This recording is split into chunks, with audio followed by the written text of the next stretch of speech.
Bueno, pues muchísimas gracias a Álvaro, quien evidentemente nos demuestra, y ese es parte del espíritu de este foro, de esta plataforma, que se puede hacer dinero con un impacto social.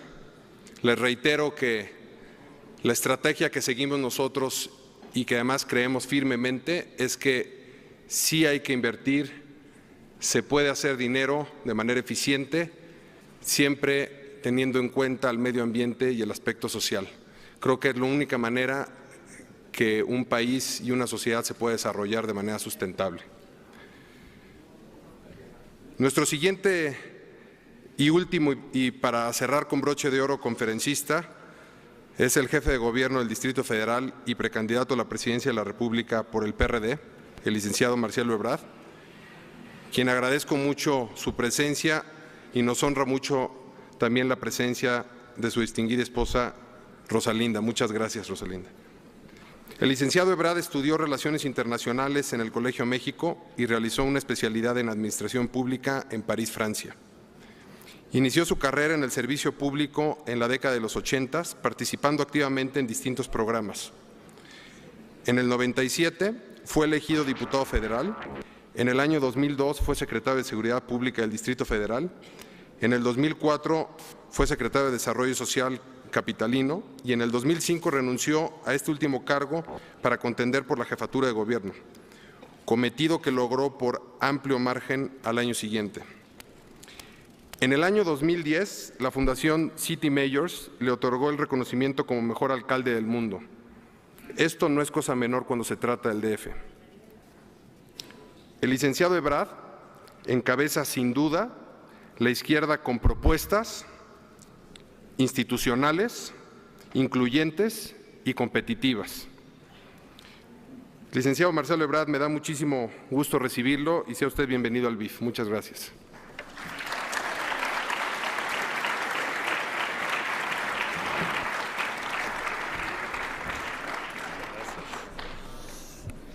Muchas gracias, muy buenas tardes a todas, a todos. Bueno, primero felicitarlos por este foro, por la dinámica y la frescura que tiene este foro, que siempre es importante, interesante. Veo que crece y crece cada vez más. Muchas gracias. Es que no me quedan los micrófonos. Gracias. Entonces, veo que va creciendo y que cada vez…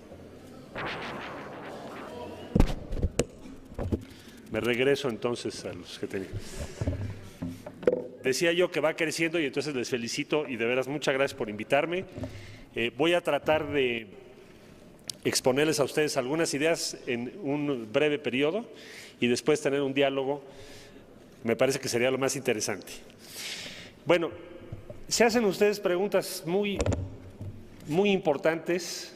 La pregunta que casi nos hacemos todos los días: ¿qué vamos a hacer para que nuestro país pueda crecer y podamos modificar la distribución del ingreso que tenemos hoy?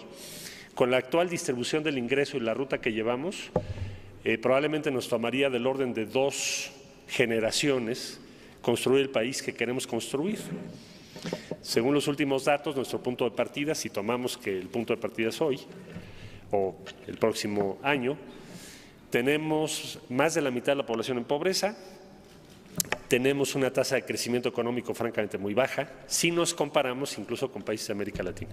Entonces, la pregunta que ustedes se hacen, pues me parece que es la pregunta esencial que nos tenemos que hacer todas y todos, y sobre todo poner manos a la obra para que lo podamos llevar a cabo, para que podamos alcanzar los objetivos que nos hemos propuesto. Deberíamos en esta década cambiar profundamente ese perfil, tanto social como de tasa de crecimiento del país. Ahora, ¿qué cosas necesitamos hacer?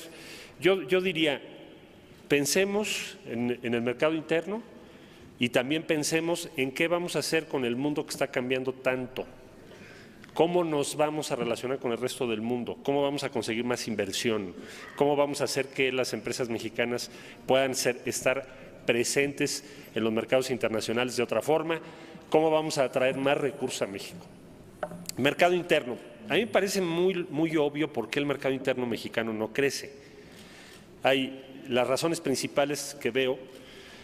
En primer lugar, me parece muy obvio que si seguimos con una tasa de inversión en infraestructura tan baja como la que tenemos, es muy difícil suponer un crecimiento económico mayor de nuestro mercado. Si comparamos la tasa de inversión en infraestructura en México con el resto de América Latina y con otras zonas del mundo, pues estamos muy abajo. De hecho, yo les diría, bueno, en la Ciudad de México estamos haciendo la línea 12 del metro, un poquito más de 20,000 millones de pesos. Es la obra pública más grande del país hoy por hoy. No debiera ser. Deberíamos tener más de 10, 12 proyectos, cuando menos, de ese tamaño. Podríamos hacerlo, tenemos los recursos para hacerlo. Pero, en fin, un primer objetivo es que tenemos que elevar rápidamente la tasa de inversión en infraestructura, tanto pública como privada. ¿Eso es posible? Yo creo absolutamente que sí, porque es lo que estoy viviendo todos los días en el propio gobierno de la Ciudad de México. Ahora tenemos pues 5,000 millones de dólares entre 2011 y 2012, tan solo en inversión privada en infraestructura, que nunca habíamos tenido. Pero también tenemos otros proyectos que no son en infraestructura, que complementan esta inversión importante. Entonces, si se puede hacer en el Distrito Federal, yo no veo por qué no lo podamos hacer en el resto del país, combinando recursos públicos, recursos privados. Y me refiero a todo género de infraestructura. No estoy hablando solamente de lo que tradicionalmente se piensa que es infraestructura, puertos, aeropuertos, vías de comunicación, telecomunicaciones, sino estoy pensando también en infraestructura social, infraestructura para tener acceso a vivienda a una escala mucho mayor en el país. Ahora, un segundo capítulo importante es nuestra política salarial y productividad. Llevamos demasiados años en donde el salario está cayendo consistentemente año con año, independientemente de la productividad. Casi se hizo una variable independiente. El objetivo estratégico era bajar la inflación y estabilizarla. Eso ya lo logramos hace tiempo como país. Pero hoy por hoy, si ustedes ven cómo se ha comportado el salario, bueno, es muy difícil pensar que va a haber una recuperación de la demanda a nivel nacional si eso no lo corregimos, lo manejamos de otra manera. Creo que se podría, de una manera sensata, por supuesto, y responsable. Otro gran tema que me parece fundamental para que podamos reactivar nuestro mercado tiene que ver con el acceso a crédito. El acceso a crédito en México es la mitad del de Chile, hoy. Además de costos de intermediación financiera bastante elevados, si comparan ustedes lo que pasa en nuestra economía con respecto incluso a América Latina, a otros países de América Latina. Creo que podríamos hacerlo mucho mejor. Habría que plantearnos ese objetivo, porque si no tenemos acceso al crédito, no veo cómo o por qué habría que esperar un crecimiento de nuestro mercado interno. Entonces, estos son algunos de los factores principales. Déjenme decirles otro muy relevante que normalmente no está necesariamente en los diagnósticos económicos. ¿Cuál es el nivel, el promedio de escolaridad que tiene nuestro país? 8.5 años. En la Ciudad de México va a llegar a 11. Pero el promedio de escolaridad del país y la lentitud con el que está cambiando ese promedio de escolaridad, me refiero especialmente en el acceso a educación media superior y educación superior. El promedio de acceso a educación superior en México hoy es 30% como país. Hay otros países que están cambiando y están acelerando el acceso a educación superior y a media superior, y eso tiene un impacto directo en la capacidad de innovación del país y en su capacidad de crecimiento económico. Normalmente no lo tomamos en cuenta. En la mayor parte de los foros en los que yo he estado no es o no parece ser o no se considera una variable estratégica para ello, y lo es esencialmente. De manera que si queremos cambiar la realidad en la que estamos, tendríamos que hacer un esfuerzo inmenso de 2012 a 2018 para cambiar absolutamente nuestras cifras. O sea, hoy por hoy, la mitad de los jóvenes que debieran estar en educación media superior están fuera, no tienen acceso. Y en educación superior, solo 3 de cada 10. Entonces, debiera ser una meta nacional estratégica modificar esos números, cuando menos pasar en educación superior al 50% y en educación media superior en estos 6 años, invertir la cifra, es decir, que la mayoría de los jóvenes estén dentro del sistema educativo. Eso significaría que nuestro país tenga un promedio de escolaridad hacia finales de la década muy distinto al que tiene hoy. Es decir, tendríamos que alcanzar como meta nacional 12 años de escolaridad. Es un esfuerzo titánico de lo que les estoy hablando, pero es perfectamente plausible. Y probablemente sea una de las variables más importantes, junto con otras que ya les acabo de comentar. Pero muy, muy importante, decisiva, diría yo, incluso para cambiar el perfil social del país. Si nosotros seguimos con esos promedios y con esas cifras, simplemente pensemos, si tenemos 6 jóvenes de cada 10 fuera de la preparatoria, ¿qué nivel de ingresos suponemos que van a tener esos jóvenes de aquí a las próximas décadas? Bueno, pues obviamente van a estar en desventaja, pero nuestro país también. Menciono un último punto, para después hacer una revisión rápida de lo que tiene que ver con el mundo que hacía yo la pregunta al principio. Nuestra capacidad de innovación. Cuando llegué al gobierno de la Ciudad de México, dije, bueno, uno de los principales activos que tiene la Ciudad de México, ¿cuál es? Tenemos 550 universidades. Tenemos la Universidad Nacional, que tiene el ranking más alto de todo el sistema educativo mexicano. Bueno, tenemos el 75% de la investigación científica y tecnológica. Pero, ¿cuántas patentes creen ustedes que tenemos al año por tomar ese indicador que determinan mucho la capacidad de innovación que tenemos? En el año 2006, la Ciudad de México tuvo 61 patentes otorgadas. Eso quiere decir que somos uno de los países con el coeficiente de innovación, si se compara población contra desarrollos tecnológicos que esencialmente pasan por patentes, uno de los coeficientes de innovación más bajos del mundo. Ahora, ¿qué constante van a encontrar ustedes en las sociedades y en los países que están teniendo éxito hoy? ¿Qué variable podemos decir que es casi la misma? Ustedes pueden encontrar sistemas políticos muy distintos, sistemas políticos cerrados, sistemas políticos abiertos, pueden encontrar diferentes tipos de cifras respecto a la distribución del ingreso, muchas variables que cambian. Pero lo que es una constante en todos los países que están teniendo éxito es su capacidad de innovación. Prácticamente no hay ningún país que tenga éxito que no tenga una capacidad de innovación cada vez mayor. Entonces, nosotros tenemos que ocuparnos de eso. No podemos seguir teniendo una capacidad de innovación tan baja. Está muy vinculado con qué haga el país con su educación superior, sus centros de investigación y cómo los vincula con el mercado. ¿Tiene vinculación o no con el mercado? ¿Alguien está aprovechando esos desarrollos tecnológicos o no? Y eso es lo que va a determinar al final del día una buena parte de la competitividad de nuestro país. Entonces, concluyo esta primera parte. Esfuerzo en infraestructura que es factible. Cambio en la política salarial y en la estrategia respecto a productividad. Si seguimos como vamos, muy difícil suponer un crecimiento en el mercado interno. Tener, por supuesto, un esfuerzo muy grande a nivel nacional para cambiar nuestras cifras de acceso a educación superior, educación media superior, y hacer un esfuerzo también, yo diría, titánico para la innovación y finalmente abrir el crédito lo más que podamos en todas las fórmulas directas e indirectas para que todo esto en conjunto pueda hacer que nuestro mercado interno tenga otra dinámica de crecimiento. Habría que, por supuesto, considerar lo que vamos a hacer con el campo y nuestra productividad en el campo y lo que va a ocurrir con los alimentos en los próximos años. Todo indica que van a seguir subiendo y que tendríamos que hacer un esfuerzo también para aumentar nuestra productividad, que lo podemos hacer, se podría hacer, pero sí se requiere un esfuerzo también muy grande. Bueno, todo eso es lo que yo veo que tenemos que hacer.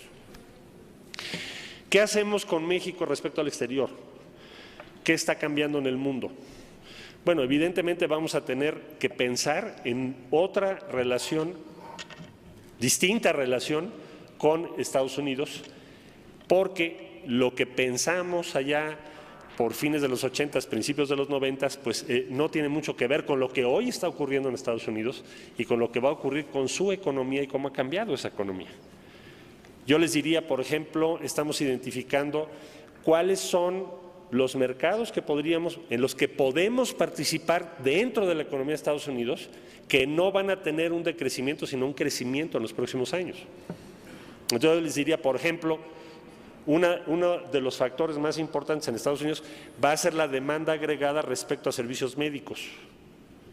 Acaba de haber un congreso en Chicago, hay uno cada año, en donde van todos los países del mundo que están compitiendo por eso, dentro del mercado norteamericano. De México fuimos ahora 4 entidades federativas y el gobierno federal. Y llevamos a la red hospitalaria que queremos que se certifique en Estados Unidos para empezar a competir por servicios hospitalarios, servicios de diagnóstico, certificación de médicos. Bueno, ¿por qué es importante esto que les estoy diciendo? En toda la Ciudad de México teníamos un solo hospital certificado y no estamos participando en ese mercado, nada más que son billones de dólares. ¿Quién sí está participando? India, Pakistán, bueno, ya para que les doy toda la lista de países. México tiene que estar ahí. Entonces, con Estados Unidos tenemos que ser mucho más activos, mucho más previsores, actuar en conjunto el sector privado y el sector público, fijarnos metas a conseguir cada año y participar decididamente en esos, no digo que sea en ese solo mercado, estoy hablando de muchos mercados que están, porque la economía de Estados Unidos está cambiando y la economía de Estados Unidos por sí sola, si nosotros no aumentamos nuestra participación ahí, va a ser muy difícil que sea la respuesta para los problemas de la economía de México. Es obvio. El rol de Estados Unidos no va a ser el mismo en los próximos 20 años. Tenemos que preparar a nuestro país para eso, dado que es nuestro socio principalísimo en términos económicos. Bueno, ¿qué más tenemos que hacer? Bueno, tenemos que imaginar, diseñar y llevar a cabo una estrategia de complementariedad con Estados Unidos y Canadá, pero también con China. Yo el primer viaje que hice como jefe de gobierno electo fue a China. Invitamos a varias empresas, por fortuna logramos que vinieran, no todas las que quisiéramos, y ubicamos algunos sectores en los que podemos trabajar en conjunto, no necesariamente estar en competencia por el mismo mercado. No son muchos, pero sí existen. Debiéramos tener una participación muy activa en eso, igualmente la India.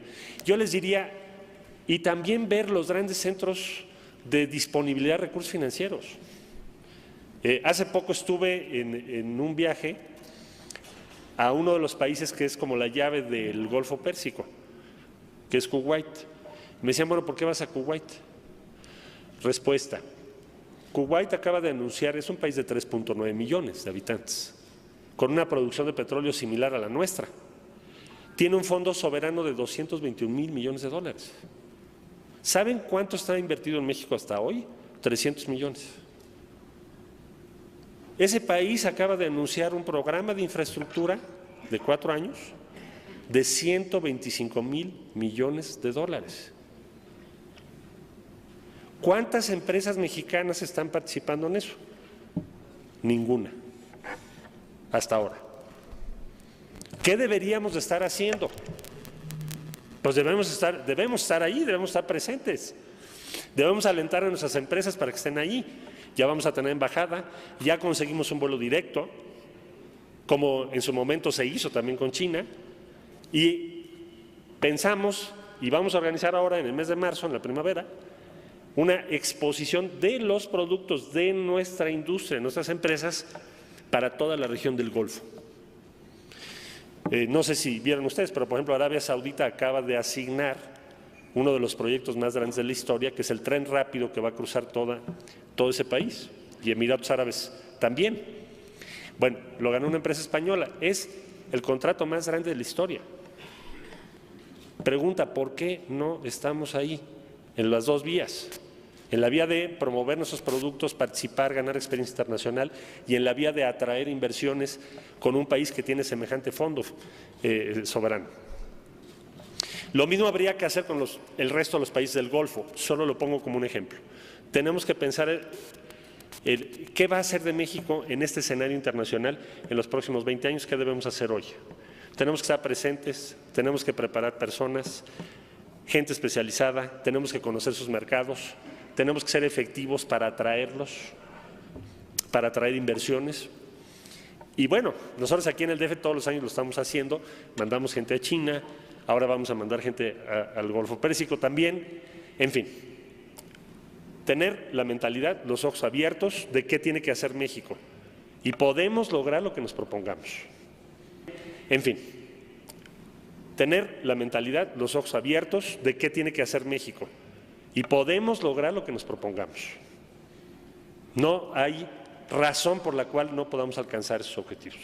Entonces, todo eso hay que hacer, en lo interno y en lo externo. ¿Cómo lo hacemos? Yo he dicho, hagamos un gobierno de coalición. Hay a quienes no les gusta la idea, pero si ustedes me permiten, brevemente explico qué es eso. Necesitamos un gobierno en donde digamos, este es el programa, acabo de hacer una descripción muy general, pero digamos, esto es el programa, estas son las 15 cosas que queremos hacer. Busquemos tener varios partidos participando, busquemos tener mayoría en la Cámara de Diputados y si se puede en la de senadores también. Hagamos un gobierno donde hay integrantes de varios partidos, hagamos un servicio civil muy competente, que no veo por qué no podamos lograr, y cada 3 años tendremos que ratificar esa coalición en función, obviamente, de sus resultados. Si se tienen buenos resultados, vas a tener buenos resultados también de carácter electoral.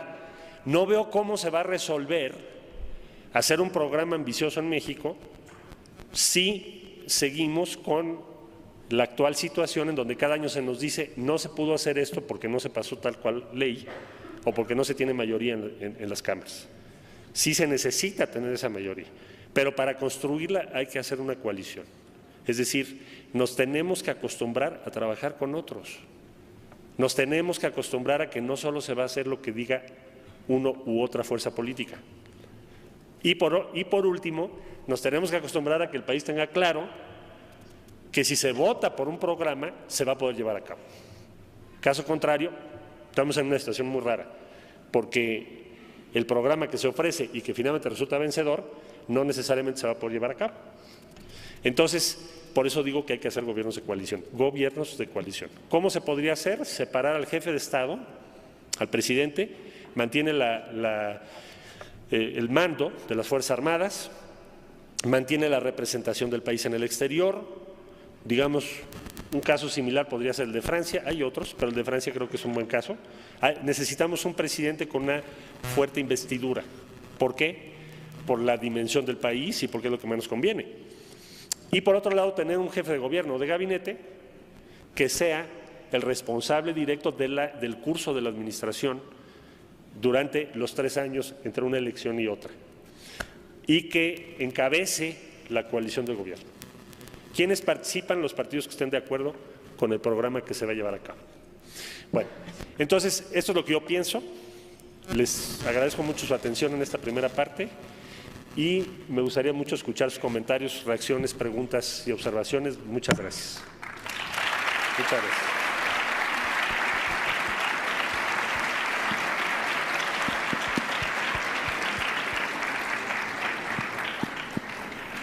Vi una mano por ahí. Perdón. Sí. Sí, adelante, por favor. Bueno, muy buenas tardes. Mi nombre es Aldrin, soy estudiante de la licenciatura de Dirección Financiera en el ITAM. Y bueno, me parecen muy acertadas todas las propuestas que nos ha dado. La verdad, tuvimos a 2 precandidatos anteriormente y ninguno hizo propuestas tal cual. Pero me gustaría saber cuál es como su propuesta hacia el tema de seguridad social. Bueno, hacia el tema de seguridad pública. ¿Seguridad pública o seguridad social? Pública, perdón. Seguridad pública.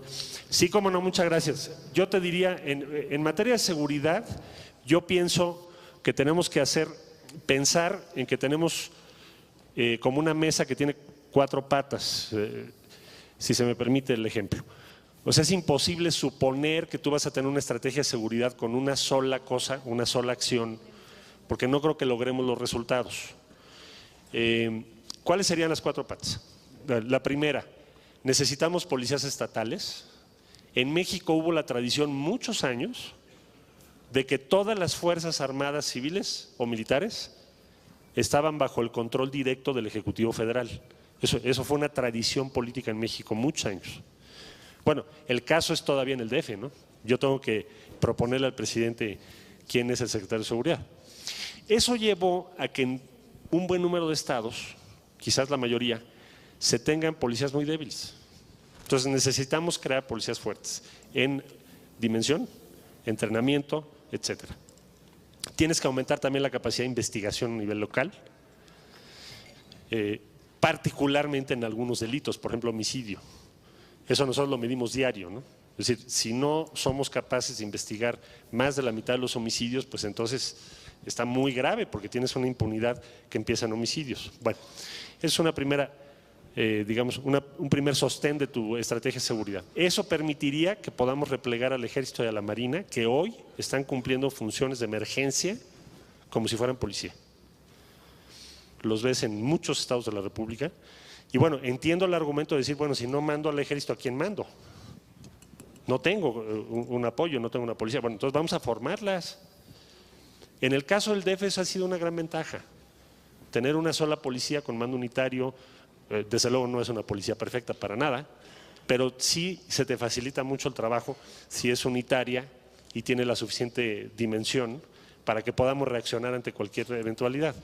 Bueno, el segundo sostén yo creo que tiene que ver con todo lo que es persecución, investigación y control de las utilidades de quienes están en actividades ilícitas, porque es muy buen negocio. O sea, tienes costos de inversión bajos, costos de operación bajos, riesgos relativamente bajos y utilidades muy grandes.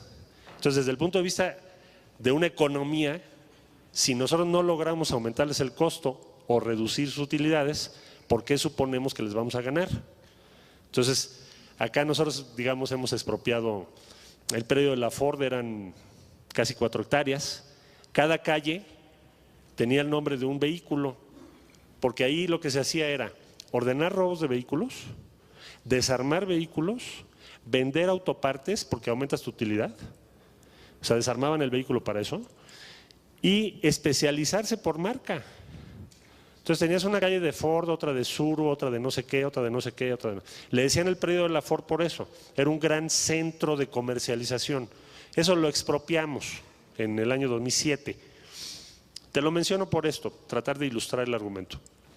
Hoy en la Ciudad de México en promedio se están robando menos de 50 vehículos al día, cuando llegamos a tener 120. ¿Por qué es tan importante el robo a vehículo? Porque el robo a vehículo casi te determina tu actividad delincuencial general. ¿Por qué? Los delincuentes necesitan vehículos, obvio. Digo, no solo para venderlos, sino para operar, para hacer otros delitos. Entonces, cuando sube el número de robo de vehículos, tienes un problema muy grave. Entonces, el segundo punto es dificultarles al máximo posible comercialización, posesión y todas sus actividades logísticas que tienen que ver con actividades delincuenciales. Ahora tenemos más de 90 casos de extinción de dominio. ¿Ahí qué tienes? Hoteles de trata de personas. Todos los dueños dicen que ellos no sabían, por supuesto, pero lo que estamos diciendo es no. Si este es un inmueble dedicado a actividades ilegales, pues por supuesto que le vamos a aplicar la ley de extinción de dominio. Ha sido un buen debate en la Corte también, bueno, los colegiados. Tenemos predios en donde se albergan tráilers robados, mismo tratamiento, es decir, extinción de dominio. Venta de autopartes robadas. Aquí lo que hemos hecho es invertir la lógica. Llegas y dices, bueno, a ver, de todo esto que estás vendiendo, ¿qué es legal? Trátate la factura, ¿no? Entonces te das cuenta que pues, no hay tal. En consecuencia, trámite de extinción de dominio. Lo mismo casos de seguridad para secuestro, en fin. Entonces, ese es un segundo elemento que me parece sumamente importante. El tercer elemento que me parece sumamente importante es lo que acabo de hablar ahorita, de decir, respecto en particular a los jóvenes que están entre 15 y 19, 20 años. Sí, debemos ocuparnos, no de poner una disposición legal que diga que es obligatorio, sino de garantizar que estén dentro del sistema escolar. Con el número de jóvenes que tenemos fuera, de veras, podemos tener mucha violencia de todo tipo. O sea, no es un proyecto lógico. Y si ustedes me permiten, pongo un caso de algo que nos ha ido bien. Aquí en la ciudad estamos financiando a 200,000 jóvenes en preparatoria, todo lo que son preparatorias públicas. No importa si es de la UNAM, en fin, del Poli, de quien sea. Entonces, por el hecho de ser alumna o alumno regular, tienes derecho a 500 pesos al mes, puedes llegar hasta 1,000 si sacas 9 o 10 de calificación. ¿Qué pasó en la ciudad? El porcentaje de deserción bajó de 23% a 6%. Y nuestro promedio, de acuerdo al informe que hizo la UNAM, subió de 7.2 a 8.3, calificación. ¿Qué tanto nos puede costar hacer eso a nivel nacional? ¿Qué tan caro es? Costaría 18,000 millones de pesos. La verdad, estamos gastando eso en muchas otras cosas que no tienen el mismo efecto. Entonces, para mí eso sería otro soporte muy importante de la estrategia de seguridad. Último soporte, sentarse con Estados Unidos a tratar de entender qué es lo que van a hacer realmente y qué es lo que nosotros vamos a hacer. Porque no puedes ganar esa batalla si no tienes en cuenta a Estados Unidos, para bien o para mal. Deberíamos ponernos de acuerdo. ¿Por qué te digo esto? Por ejemplo, en México no está penalizado el consumo. Hay quien, a veces no nos queda claro eso, pero hoy en el Código Penal tienes derecho a ser consumidor. No tienes derecho a producir y distribuir, pero como consumidor no eres, digo, salvo que lleves 3 kilos de cocaína, ¿verdad? Pues nadie te cree que es para tu consumo. Pero estoy hablando del consumo de una persona, incluso está fijado en la ley cuánto es lo que se puede, etcétera. En Estados Unidos tenemos 19 entidades, estados de la Unión, que están legalizando algún tramo de consumo o producción o distribución. Entonces tenemos que ponernos de acuerdo para hacer la misma estrategia. No tiene caso que nosotros hagamos aquí una cosa y ellos allá hagan otra. Deberíamos tener una misma línea estratégica. Si se va a tratar en serio de controlar el flujo de estas sustancias y de todos sus derivados, entonces sí se requiere que entre ambos controlemos armas, por ejemplo, o el cash flow, porque es muchísimo dinero. El último informe de FBI al Congreso de Estados Unidos es que el negocio completo vale 223 billones de dólares al año. Entonces, estás hablando de una gran suma de dinero. Entonces, desde mi punto de vista, debiéramos ponernos de acuerdo con Estados Unidos y seguir más o menos, digamos, la misma estrategia hasta donde sea posible. Si nosotros hacemos una cosa y ellos otra, no nos va a funcionar ni a unos ni a otros. Entonces, son 4. Resultado, seguridad. ¿Puedes lograr esto en meses? Probablemente no. Sí te va a tomar un poco de tiempo, pero sí lo puedes lograr, puedes romper la curva. Lo que nos debe preocupar hoy es que todas las actividades delictivas van al alza, con porcentajes preocupantes de incremento. Entonces, tenemos que romper esa curva y para eso utilizar todos los instrumentos que acabo de decir. ¿Eso es factible? Yo creo que sí. Ahora, si eso se acompaña con que la economía vaya mejor, fantástico. Ayudaría muchísimo. Está más que probado. Hay muchos estudios que prueban la altísima correlación entre robo de vehículo y todos los robos y la evolución de la economía. Entonces, nos ayudaría muchísimo. Por eso es muy importante también. Entonces, yo creo que sí se puede hacer. Hay que hacer todo ese trabajo. Pero yo me preguntaría, ¿qué otra prioridad tenemos más alta que esa como país? Pues entonces hagámoslo. Vamos a hacerlo. Es perfectamente posible. Difícil, pero posible. Espero haber contestado tu pregunta. Una pregunta rápida. ¿Ya no? Sí, aunque bueno, estuvo aquí uno de los candidatos del PRI, también habló de la coalición, ahora a favor.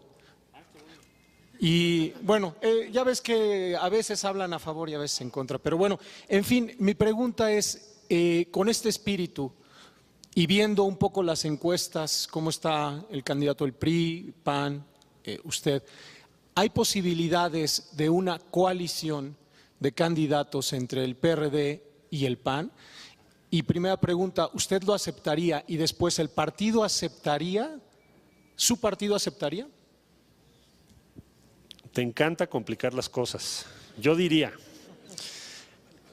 sí, ya que lo complicó, le puse todavía más. Bueno, yo lo que diría es, la legislación electoral mexicana tiene un diseño que dificulta la coalición. ¿Por qué? Les explico brevemente. Las campañas oficialmente empiezan en abril. O sea que ahorita yo no estoy en campaña, porque si hay alguien del IFE, no es el caso. Digamos que es difusa o confusa esa norma, pero en fin, en abril empiezan las campañas. Y las coaliciones electorales las tienes que registrar en noviembre. Son muchos meses antes, ¿no? Entonces eso dificulta el que puedas tener coaliciones complejas. Digo, ya sabemos que el PRI va a ir en coalición, por ejemplo, con el Partido Verde. Bueno, eso ha pasado en todas las elecciones. Pero para una coalición ya más compleja, no creo que nos dé tiempo de aquí al 18 de noviembre. Vaya, respecto a tu pregunta, como coalición electoral no lo veo posible. Lo que estamos planteando es, bueno, entonces pensemos en una coalición de gobierno. Para eso necesitas algunos cambios en la Constitución, para lo que acabo de decir, de jefe de Estado, jefe de gobierno. ¿Lo aceptarían los integrantes de cada partido? Yo te diría hoy, así es probable que muchísimos se opondrían. Pero ¿qué tal cuando ya tengamos el número de diputados electos y digas, bueno, ahora sí, nadie tiene mayoría absoluta? Entonces tienes dos posibilidades, o haces arreglos por ley, o sea, cada ley es una negociación, a ver si lo sacas, etcétera, etcétera, etcétera, etcétera. De todas maneras vas a tener que, alguien va a tener que votar contigo, a fuerza. Pongo un ejemplo, el presupuesto se está discutiendo hoy, mañana se va a votar. ¿Qué es lo que sucede normalmente en el presupuesto? Voto por unanimidad. Digamos, esa sería una coalición perfecta, ¿no? Pero eso pasa cada año. Hay leyes más polémicas, la cuestión fiscal, la cuestión laboral, la cuestión energética, probablemente educación también, que llevan 20 años en debate, quizá más. Entonces, necesitamos tener una mayoría en la Cámara. Yo no creo, porque me han dicho algunos compañeros o conocidos que están en el PRI y me dicen, bueno, es que nosotros podemos sacar el 50+1 o algo así. No lo creo. Sería una excepción. Por lo regular eso no ocurre. Tan es así que llevamos 14 años igual. Estamos más o menos en tercios, o alguien saca 40 y el otro saca 20 y así. Entonces, ¿por qué no creamos un sistema que tenga incentivos para cooperar entre todos? Digamos, al máximo posible. Entonces, gobierno de coalición yo creo que es una buena idea. Déjame contestar tu pregunta por último. Cada vez es menos ideológico el tema. O sea, si tú hoy vas, no sé, con la gente que está entre 18 y 30, 35 años, que sé que es la mayoría aquí, es mucho menos ideológico de lo que fuimos nosotros en nuestra generación. Es decir, tú les dices ahora, ¿tú eres de izquierda o de derecha? Te van a decir, pues depende, dime qué tema, ¿no? O sea, yo mismo podría aquí hacer ahora una demostración, una encuesta sobre temas específicos que a lo mejor vamos a tener muy diferentes votaciones y cada vez es menos ideológico, es más sobre cada tema, cada causa. Entonces, lo mismo está ocurriendo en los partidos. O sea, ¿qué anticipo? Que va a ser casi inevitable pensar en una coalición muy pronto. Gane quien gane las elecciones. Y que tendremos que ser mucho más pragmáticos en el orden de nuestras prioridades. A veces pragmático se oye como mala idea, como que no tienes convicciones. Pero no es lo que quiero decir, lo que quiero decir es, bueno, ¿cómo le hacemos para tener la mayoría suficiente para lograr un objetivo que nos es común cuando menos a la mayoría? Y si tienes que ceder algo, lo cedes. Lo que importa es que podamos salir adelante. Acabo de hablar de educación, por ejemplo, pues todo el mundo estamos de acuerdo, pero ¿por qué no lo hacemos? ¿Quién podría estar en contra de eso? Pues no creo que haya mucha gente que esté en contra, incluyendo los partidos y sus diputados. Creo que lo podríamos lograr, pero eso implica modificar el presupuesto. El presupuesto de educación este año va a crecer 0.3%.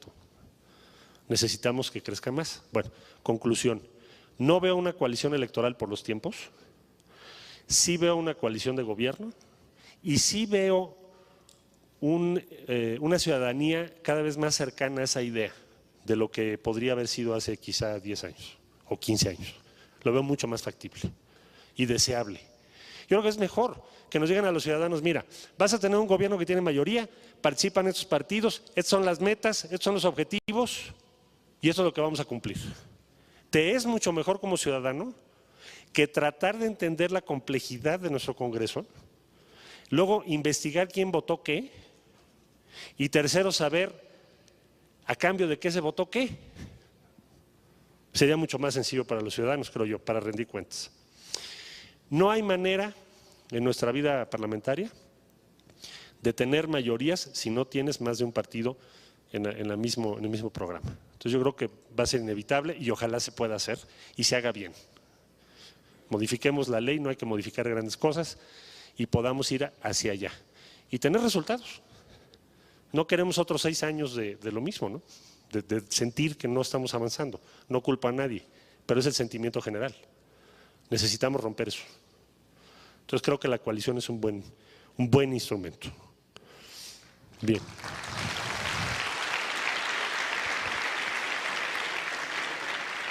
El águila.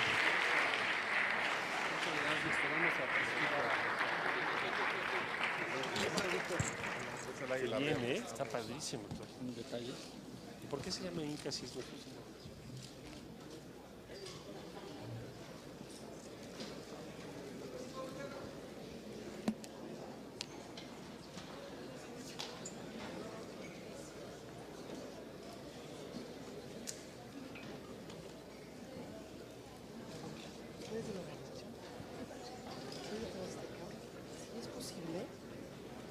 Si me puedes mandar una lista de los empresarios asistentes.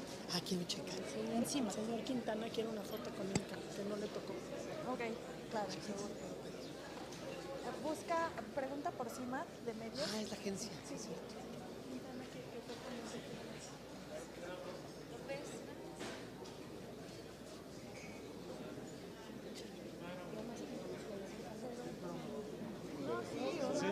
¿Y con mi plato? Claro. ¿Dónde está el director? Porque la ¿me pueden mandar a un fotógrafo acá para que tome una foto, por favor?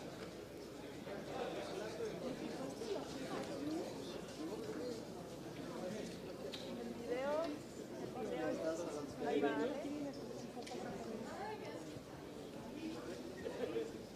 Ale va, pues. Que ya ¿Qué le pasa?